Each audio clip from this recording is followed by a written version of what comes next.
और क्या फ़ैसला हुआ है इस्लाम पार्टी के साथ आप लोग जाएंगे? देखिए अल्हम्दुलिल्लाह 125 सीटें मजलिस इत्तेहादुल मुस्लिमीन ने पूरे महाराष्ट्र के अंदर हासिल की है।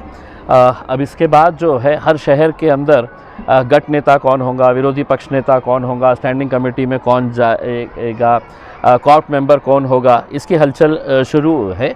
मालेगांव के ताल्लुक़ से चूँकि असदुद्दीन अवैसी साहब का ख़ास ध्यान मालेगांव के ऊपर रहता है, उन्होंने कल हैदराबाद में एक मीटिंग बुलाई थी जिसमें हमारे मुफ्ती साहब थे, हमारे पार्टी के ज़िम्मेदारान वहाँ पर हैदराबाद में गए थे और वहाँ पर ये फ़ैसला लिया गया था सदर साहब की तरफ से कि इस बार जो है वो गट नेता की जो ज़िम्मेदारी है वो अब्दुल मलिक साहब के ऊपर सौंपी जाती है।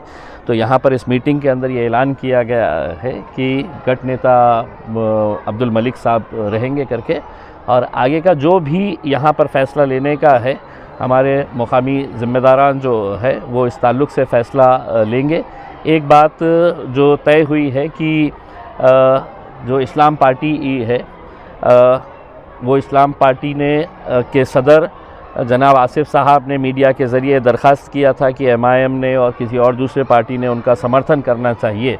तो इस ताल्लुक़ से भी पार्टी ने ये फ़ैसला लिया है कि उनके साथ बातचीत करके मालेगांव की तरक्की के लिए और फ़िरक़ा परस्तों को दूर रखने के इरादे से हम एक अच्छा फ़ैसला इंशाअल्लाह लेंगे।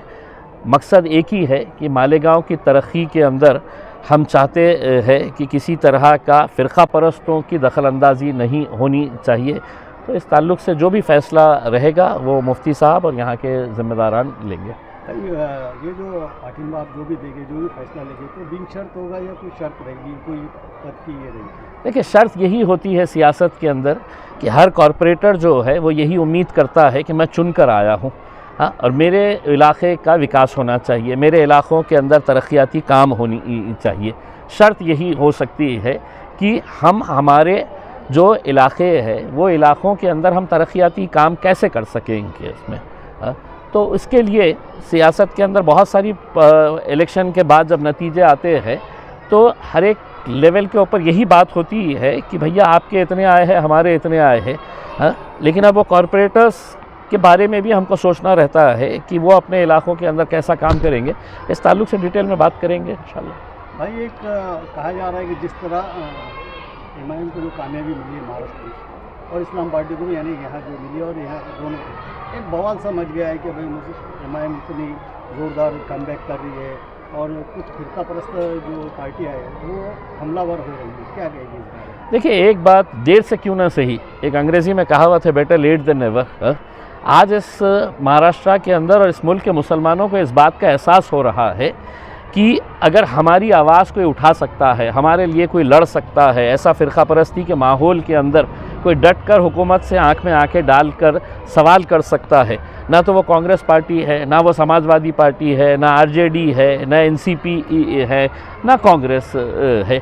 तो लोगों को जब ये एहसास होने लगा और हर रोज़ जब वो देख रहे हैं कि किस तरीके से असदुद्दीन अवैसी साहब हर महाज के ऊपर लड़ रहे हैं, तो अब लोग मजलिस की तरफ आ रहे हैं और उसी का नतीजा है कि आज महाराष्ट्र में इतनी बड़ी कामयाबी मजलिस को यहाँ पर मिली है।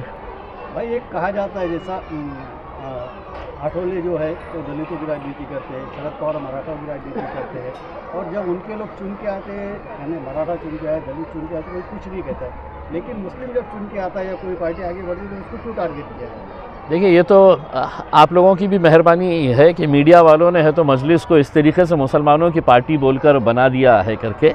बम्बई के अंदर हमारे जो 8 काउंसिलर चुन के आए हुए हैं उसमें एक बहुत ही आम घराने से, मतलब मैं तो ये कहूँगा कि गरीब घराने से एक हिंदू समाज का हमारा एक भाई वहाँ से चुनकर आता है, और हम कल के दिन ये फ़ैसला लिए है कि मुंबई का मजलिस का गट नेता जो रहेगा वो हमारा एक हिंदू भाई रहेगा करके उसमें। तो हम उन लोगों के मुंह पे तमाचा मारे हैं जो हमारे को बार बार ये कहते हैं कि ये तो सिर्फ फ़िरक़ा परस्त जमात है, ये सिर्फ मुसलमानों के बारे में बात करती है। आप मेरे औरंगाबाद शहर में आके देखिए या मालेगांव के अंदर आके देखिएगा, कितने सारे टिकट्स हैं तो दूसरों को भी दिए गए थे। हमने तो अल्हम्दुलिल्लाह आम कार्यकर्ताओं को हमने ST समाज से, हिंदू समाज से जिता कर लेकर आए हैं। एससी समाज के मेरे 4 कॉरपोरेटर्स को जिता कर लेकर आए हैं करके। तो ये जो एक जहन बनाया गया है विरोधी पक्ष की तरफ से, और कुछ मीडिया का भी बहुत बड़ा रोल है उसके अंदर कि MIM मतलब फ़िरका परस्त जमात है, ऐसे मुसलमानों की बात करती है, ऐसा नहीं है। भाई एक आखिरी सवाल, मुमरा से जो शहर बानो चुन के आई है और शहर से, उन्होंने कहा कि भाई मुमरा को हरा करो, इसके ऊपर काफ़ी बवाल हो रहा है, काफ़ी उसको मतलब टारगेट किया जा रहा है। देखिए बात है कि एक नौजवान बच्ची है, बहुत पढ़ी लिखी बच्ची है, बहुत काबिल बच्ची है, और आज उसने सारी ताकतें उसको गिराने के लिए लगी हुई थी, लेकिन वो लड़की के जज्बे को देखकर मुमरा की आवाम ने पूरा उसका साथ दिया और उसको कामयाबी हासिल हुई है करके। इस मुल्क के अंदर हर रोज़ कोई ना कोई खड़े रहता है कि इस मुल्क को हिंदू राष्ट्र बनाने का है, इस मुल्क को है तो हमको भगवा रंग से पूरा रंग देने का है करके। ये हर रोज़ आप बयान सुनते हैं।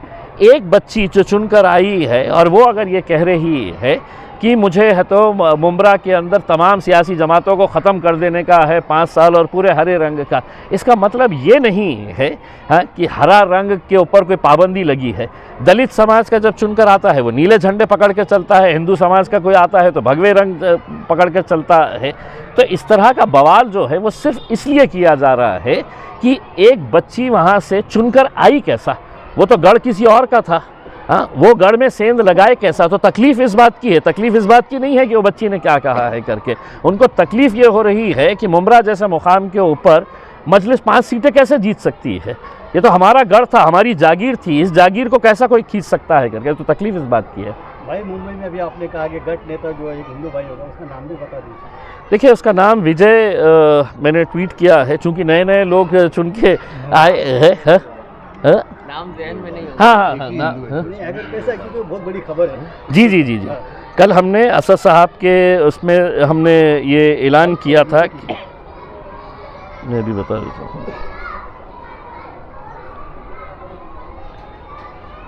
हाँ, विजय तातोबा उबाले, ये हमारे मजलिस इत्तेहादुल मुस्लिमीन के मुंबई में बॉम्बे म्यूनसिपल कॉरपोरेशन में मजलिस के ये गट नेता रहेंगे।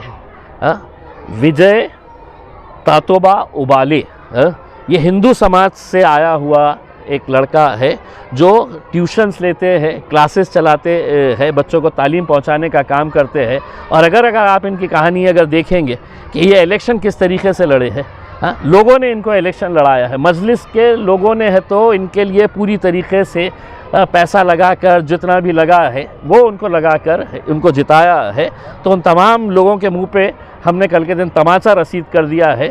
जो वो बच्ची ने हरा रंग बोली है, ये से मुसलमानों की बात कर रहे हैं, ये ऐसा है करके। अब हम उम्मीद कर रहे हैं कि दूसरी पार्टियां जो है वो हमारे बारे में कब ख्याल करने वाली है। हम तो सबका ख्याल कर रहे हैं, हम सबको दे रहे हैं ओहदा करके। चलिए शुक्रिया बहुत बहुत।